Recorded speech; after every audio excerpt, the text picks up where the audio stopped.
제가 평소에 영상 제작 교육을 하고 다니는데요.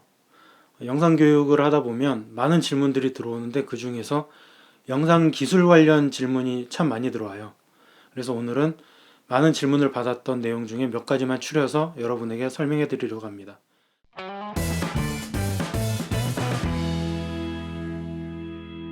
네, 디스플레이, 영어로 디스플레이고 우리말로는 화면 정도로 설명하면 되겠네요.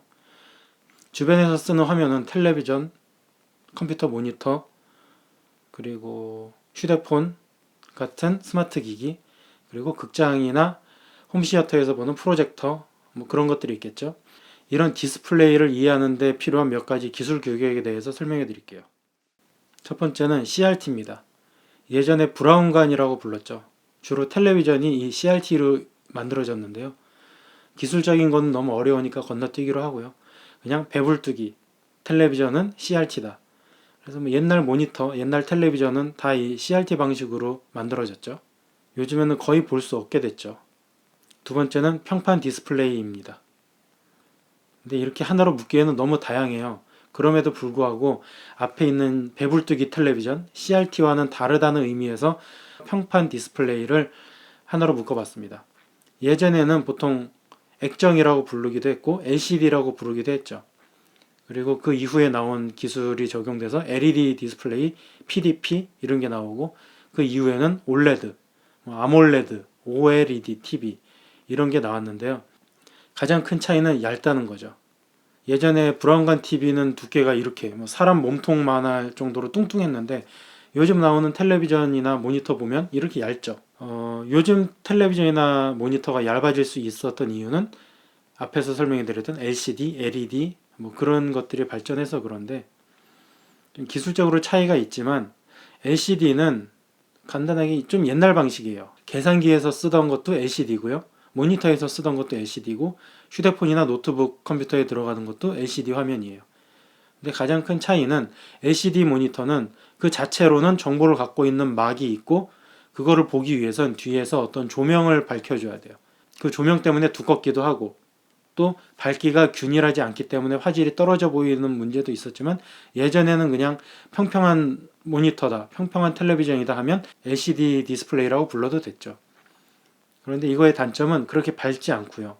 또 완전한 검정색을 내기도 어려웠고요. 또 저가 모델인 TN 패널을 쓰면 옆에서 보면 색깔이 변해요. 그걸 시야각이라고 하는데 정면에서 볼 때는 선명하고 색깔이 제대로 나오는데 조금만 옆으로 벗어나도 옆에 있는 사람 혹은 가장자리에서 보는 사람의 경우는 전혀 다른 그림을 볼 수밖에 없는 그런 문제가 생기는 게 바로 이 LCD 패널이었습니다. 그러다가 IPS라는 디스플레이가 나오면서 좀 해결은 됐는데요. 아무튼 LCD 디스플레이는 아주 오래된 20년도 더 된 그런 기술이고요. 그 이후에 PDP라는 플라즈마 디스플레이라는 게 나왔는데 잠깐 텔레비전 쪽에서는 보급이 됐는데 지금은 많이 안 쓰고 있죠. 왜냐하면 전기도 많이 먹고 열도 많이 방출해서 LCD보다는 보급이 덜 됐습니다. 그러다가 나온 게 OLED, 우리나라에서는 아몰레드라는 이름으로 많이 알려졌는데요. LCD의 경우는 정보를 나타내는 막이 있고 그 뒤에 조명이 존재를 해야 볼 수 있는데 OLED 방식의 디스플레이는 그 자체에서 빛을 내기 때문에 훨씬 예전보다 얇아질 수 있고요. 또 LCD 디스플레이가 완전한 검정색을 내기 힘들었다면 OLED, 아몰레드 디스플레이들은 그 부분에 전기만 끄면 완전히 깜깜해지기 때문에 훨씬 더 진한 검정색을 낼 수 있게 됐습니다. 그래서 요즘에는 많은 디스플레이들의 이 OLED 방식이 적용되고 있죠. 세 번째로는 프로젝터를 들 수 있을 거예요. 우리말로 하면 영사기 정도 되겠죠. 예전에 필름 시절부터 필름 뒤에서 빛을 쏴서 넓은 화면에 뿌려주는 거고 극장에서 볼 수 있는 대부분의 장치가 영사기였죠. 그러다가 그걸 전자식으로 바꾼 게 프로젝터고요. 요즘에는 각 가정이 홈시어터용으로 프로젝터를 쓰기도 하고 또 휴대용 프로젝터도 있어서 갖고 다니면서 자동차나 야외에 있는 벽에 쏠 수 있을 정도로 대중화가 됐습니다. 또 예전 프로젝터는 필름을 상영하는 데 쓰인 극장용 영상기가 있었다면 이제는 컴퓨터나 비디오에 연결해서 원하는 영상을 실내에서 볼 수 있게 만드는 프로젝터들이 보급됐죠. 요즘에는 아주 작은 제품들이 보급되고 있어서 컴퓨터나 혹은 스마트폰도 연결해서 야외에서 그것도 배터리를 연결해서 이용할 수 있기 때문에 예전보다는 훨씬 더 이동성을 갖고 있는 프로젝터가 많이 출시되고 있습니다. 근데 프로젝터의 단점은 아무래도 일반적인 눈으로 보는 텔레비전들보다 어두워야 된다는 거죠. 물론 비싸거나 특수 목적으로 나온 제품들은 밝은 낮에도 이렇게 조명을 켜고도 밝게 볼 수 있지만 대부분의 프로젝터들은 어두워야 되죠. 그래서 불을 끄던가 어둡게 만든 다음에야 제대로 볼 수 있지, 불을 켜고 우리가 일상적으로 텔레비전을 보는 환경에서 프로젝터를 튼다면 많이 어둡기 때문에 영상 정보를 놓치는 경우가 많습니다. 또 하나의 단점은 프로젝터는 어느 정도의 투사거리가 필요하다는 거죠. 그 거리를 만들지 못하면 아주 작게 영사를 할 수밖에 없고요. 그러면 텔레비전보다 더 큰 화면을 낼 수 없기 때문에 기분도 안 나고 프로젝터의 목적을 이루지 못하겠죠. 그래서 요즘 나온 게 단초점 프로젝터예요. 보통 프로젝터는 뭐 이만한 공간이 있으면 여기서 이만큼을 쏜다. 이 거리가 2, 3m 이상, 5m 뭐 이래야 50인치, 100인치의 화면을 만들어낼 수 있는데 요즘 나오는 단초점 프로젝터는 50cm, 30cm만 돼도 50인치, 100인치 영상을 만들 수가 있습니다. 그러다 보니까 뭐 이만한 방이 있으면 이쪽이 스크린이면 이쪽 앞에다가 프로젝터만 놓더라도 이쪽에 영상을 큰 화면을 만들 수 있죠.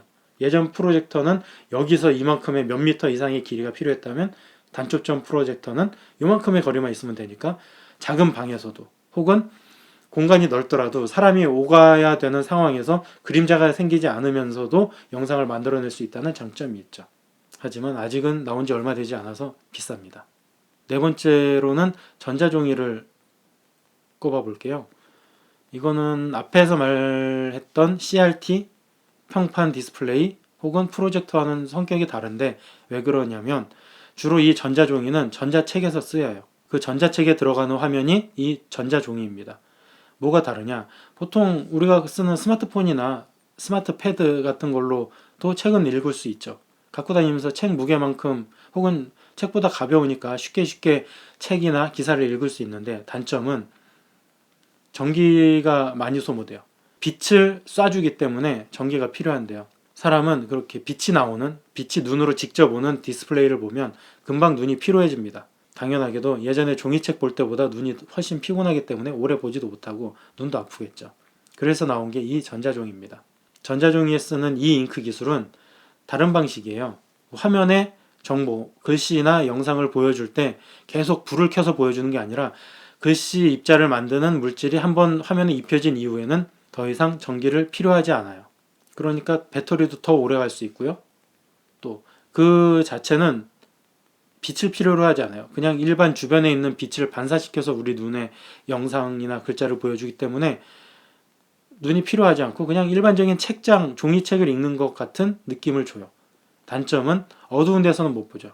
왜냐하면 빛이 없기 때문에. 그래서 요즘 나오는 전자책들에는 뒤에 램프 같은 게 들어있어서 빛이 어두운 데서도 책을 볼 수 있게 도와주지만 기본적으로 전자종이는 전기를 많이 먹지 않기 위해서 만들었기 때문에 다른 디스플레이와는 다르게 편안하게 볼 수 있습니다. 화면을 바꿀 때 약간씩의 깜빡거림이 있어요. 요즘에는 기술이 많이 발전됐기 때문에 한 장 바꿀 때마다 깜빡거리진 않지만 자꾸 내용을 바꾸다 보면 언젠가 그걸 좀 깨끗하게 화면을 지우는 과정이 필요한데 그때마다 한 번씩 깜빡거려서 종이책을 읽을 때보다도 눈에 거슬리고 또 일반적인 스마트폰이나 컴퓨터 화면처럼 늘 밝고 선명한 화면만 보여주는 것에 익숙한 사람들한테는 조금 어색할 수 있다는 단점이 있죠.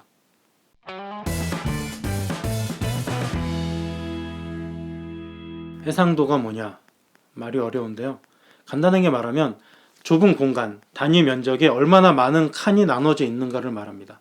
보통 디지털 카메라를 살 때나 따질 때, 성능을 따질 때 몇만 화소야라고 물어보죠. 그 말은 한 장의 사진을 찍을 때 그 안에 몇 칸이 나눠져 있어서 얼마나 세밀하게 사진을 뽑아낼 수 있느냐라는 질문과 같은 말이에요. 되게 중요해요. 이거는 디카에서도 중요하고 우리가 보는 디스플레이에서도 중요합니다. 만약에 같은 크기의 화면이라면 해상도가 높은 화면과 해상도가 낮은 화면을 봤을 때 해상도가 높은 화면은 훨씬 선명하고 세밀하고 더 많은 정보를 볼 수 있는 반면에 해상도가 낮은 화면은 흐리멍텅하고 뿌옇고 선명하지도 않아서 옛날 텔레비전 보는 느낌일 거예요. 그래서 해상도가 높다는 건 그냥 좋다라고 기억하시면 됩니다. 단 높은 해상도의 디스플레이일수록 비쌉니다. 첫 번째는 좀 옛날 방식이에요. VJ나 XVGA 해상도인데요. 보통 해상도를 나타내는 단위는 이렇게 숫자 곱하기 숫자로 나타내요. 이 말은 가로는 640칸으로 나누고 세로는 480칸으로 나눴다는 소리예요. 1024, 768도 마찬가지죠. 그래서 해상도가 높다, 이 숫자가 높다는 거는 같은 크기의 화면이라도 더 세밀하게 나눠져 있어서 더 많은 정보를 정밀하게 전달할 수 있다는 말이죠. 이 640, 480 해상도, 1024, 768 해상도는 4대3 비율이라 옛날 텔레비전이나 옛날 모니터에 많이 쓰였고요. 요즘에는 별로 보기는 쉽지 않아요. 1280, 720 HD 해상도인데요. 이것도 요즘에는 쉽게 보긴 어렵지만 저가의 스마트폰이나 저가의 모니터, 저가 TV에서 많이 쓰는 해상도입니다. 예전보다 옆으로 길어진 16:9 화면이란 거 말고는 크게 화질 차이를 경험하기는 힘들어요. 왜냐하면 이 이후에 FHD가 바로 나와서 그렇죠. FHD 1920, 1080 해상도를 갖고 있는 FHD는 지금 대부분의 영상물이 갖고 있는 표준 규격이라고 생각하시면 돼요. 카메라나 디스플레이, 스마트폰, 스마트패드, 텔레비전들이 일단은 FHD를 기준으로 제작이 되고 그걸 기준으로 영상을 기록하고 상영을 합니다.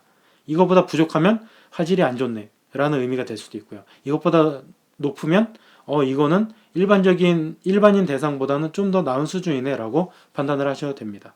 이왕 텔레비전을 사신다면 적어도 FHD 정도 지원을 하는 텔레비전을 사셔야 되고, 특히 큰 모니터나 큰 TV를 사실 경우에는 꼭 FHD 이상을 사시는 게 눈에 좋습니다.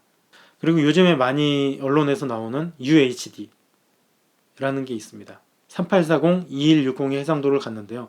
이거는 FHD보다 4배 더 높은 밀도를 가져요.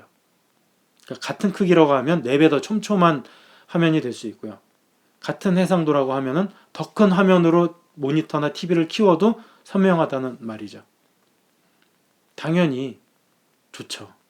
FHD만 해도 이렇게 화질이 좋았어 라고 하는데 UHD 화면을 보면 정말 눈이 돌아갈 정도로 화질이 좋은데요. 문제는 아직은 비싸다는 거죠.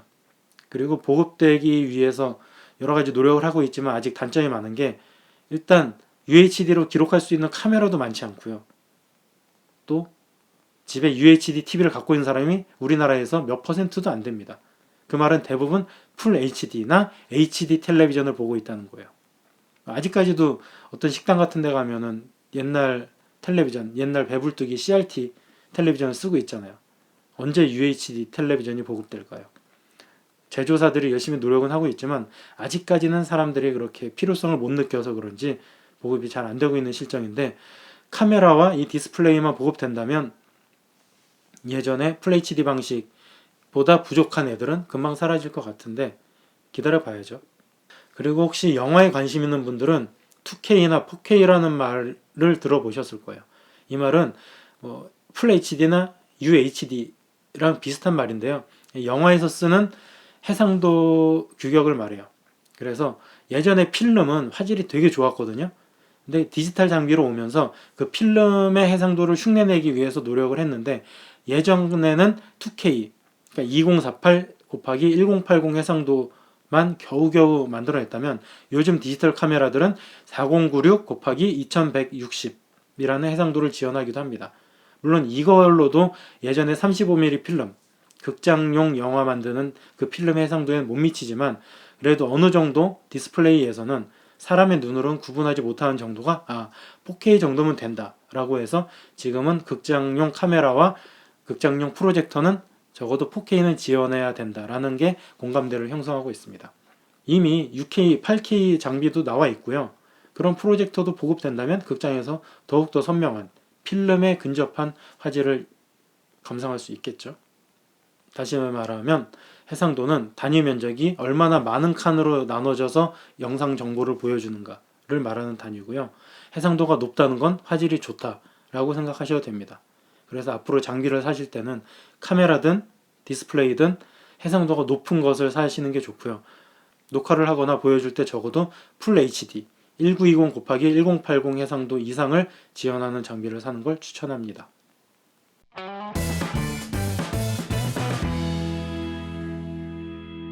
이번에는 화면 비율을 설명해 보겠습니다. 화면 비율. 해상도보다는 오히려 이게 더 많이 와닿으실지 몰라요. 보통 화면 비율은 가로 대 세로의 비율을 말합니다. 보통 4대3, 16대9 이런 숫자들을 들어보셨을 텐데요. 지금부터 이 화면 비율에 대해서 설명하겠습니다. 화면 비율을 설명하려면 먼저 블랙바에 대해서 설명해 드려야 될 것 같아요. 보통 우리가 영상을 볼 때는 화면에 꽉 차게 보죠. 그런데 가끔씩 화면에 꽉 차지 않는 영상들이 있어요. 가령 16대9 디스플레이로 4대3 비율의 영상을 볼 때는 양쪽이 비어 있어요. 또 4대3 모니터, 4대3 디스플레이로 16대9의 화면을 볼 때 위아래로 비어 있어요. 그 비어 있는 공간이 까맣죠. 그래서 블랙바는 화면보다 영상의 크기가 작을 때 그 나머지 공간을 채워주는 그 까만 공간을 말하는데요. 이 4대3 비율은 한 20년 전만 해도 누구나 갖고 있던 텔레비전의 비율이었고 대부분의 모니터가 갖고 있는 비율이었습니다. 4대3. 거의 정사각형에 가깝죠. 네. 이 영상을 보시면 알겠지만 그냥 우리에게 익숙한 비율이 나옵니다. 그러다가 스마트폰이 보급되면서 대부분의 디스플레이가 이 16대9를 갖게 됐습니다. 텔레비전도 그렇고요. 장점은 4대3 화면보다 옆으로 더 공간이 생겼기 때문에 더 많은 정보를 담을 수 있다는 거죠. 그래서 지금 만들어지는 방송국의 영상들이나 대부분의 인터넷 영상들은 이 16대9 비율로 만들어지고 있습니다. 예전에 필름 시절부터 영화는 16대9보다 옆으로 더 긴 비율을 선호했어요. 가령 극장에서 우리가 볼 수 있는 필름으로 찍었던 영화의 대부분의 비율은 1.85대 1이었어요. 16대9가 1.78대 1이기 때문에 그것보다 옆으로 약간 더 긴 거죠. 그러니까 대부분은 그냥 16대9로 생각하실지도 모르겠는데 옛날 극장용 영화는 1.85대 1 영화가 많습니다. 그런데 그것보다도 옆으로 더 긴 영화를 보신 적도 있을 거예요. 그게 21대9고요. 그걸 나누자면 2.35대 1, 2.39대 1이라고도 표현합니다. 그러니까 1대 2를 넘잖아요. 옆으로 훨씬 가로로 확장됐기 때문에 더 많은 정보를 담을 수가 있겠죠.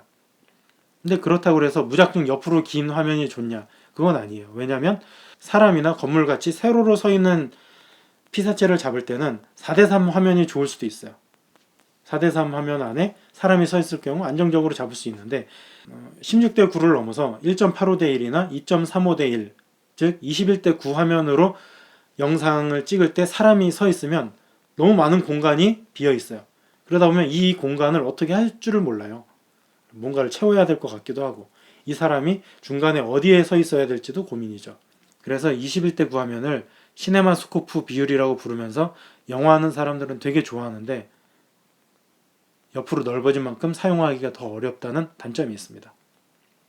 또 2.35대 1 시네마스코프의 경우는 영화를 보기엔 되게 좋은데 문제는 일반적인 디스플레이가 16대9면은 2.35대 1 영상을 보여주면 위아래 까만 화면이 많이 남아요. 그래서 내 모니터는 이만한데 그 모니터가 훨씬 작게 느껴진다는 단점도 있습니다. 그래서 21대9로 만들어진 영상을 볼 때만 21대9 모니터나 디스플레이가 쓸모가 있지 그게 아닌 경우에는 블랙바가 워낙 많이 생겨서 오히려 화면이 시원하고 큰 거를 못 느끼는 그런 단점도 있습니다. 그래서 제가 화면 비교를 해보겠습니다. 보통 21대9 화면으로 보면 영상이 이래요. 계단 위에 사람들이 많이 모여있죠. 한 무리의 사람, 중간 무리 사람, 그 다음에 세 번째 무리 사람이 있는데요. 이걸 21대9 화면으로 볼 때는 이렇게 모든 사람을 다 볼 수 있는데 극단적으로 4대3 화면하고 비교를 하면 이렇게 확 줄어듭니다. 차이가 많죠? 그래서 여러분들이 만약에 예전에 비디오 테이프로 집에 4대3 브라운관 TV로 영화를 봤다. 그러면 원래 21대9로 찍은 영화의 경우든 1.85대 1 비율로 찍은 영화든 많은 정보를 놓치고 심지어는 아예 다른 영화를 봤다고 생각하셔도 돼요. 왜냐하면 실제로는 두 사람이 이렇게 마주보고 대화를 하는 장면인데 4대3 화면에서는 이쪽 사람만 나오고 이쪽 사람만 나오고 번갈아서 화면이 바뀌는 것처럼 보여줄 수가 있거든요. 근데 원래는 둘 다 나오는 장면으로 찍었단 말이죠. 그래서 화면 비율이란 게 별거 아닌 것처럼 보이지만 그 안에는 영상을 만드는 사람들의 노력과 의도가 들어있기 때문에 그걸 제대로 보려면 그 비율에 맞춰서 디스플레이를 선택하는 그런 노력도 해야 됩니다. 그리고 IMAX입니다. IMAX는 많이 들어보셨죠? 극장에 IMAX 상영관들이 있잖아요. 이 IMAX 영화는 일단 세로로 길어요. 그래서 IMAX 필름으로 찍은 영화를 일반적인 극장에서 본다면 많은 정보를 놓치게 돼요. 최근에 개봉했던 덩케르크의 경우도 이 사진을 보면 알 수 있듯이 원래는 비행기 세대가 나란히 날아가고 있는 모습을 다 찍었어요. 하지만 일반 극장 화면에서 1.85대 1이나 21대 9 화면으로 볼 경우에는 비행기의 절반씩이 잘리죠. 거의 다른 영화라고 할 수 있을 정도로 많은 정보를 놓쳐요. 이게 비행기니까 그렇지 위아래 글씨나 사람 얼굴들이 있으면 아예 그 사람은 화면에 나오지 않을 수도 있는 거예요. 그래서 IMAX 방식으로 찍은 영화는 꼭 IMAX 상영관에 가서 봐야 되는데요. 네, 그것도 우리나라 극장들은 대부분 제대로 IMAX 규격을 지키지 않은 곳이 많아서 쉽지는 않은 것 같습니다.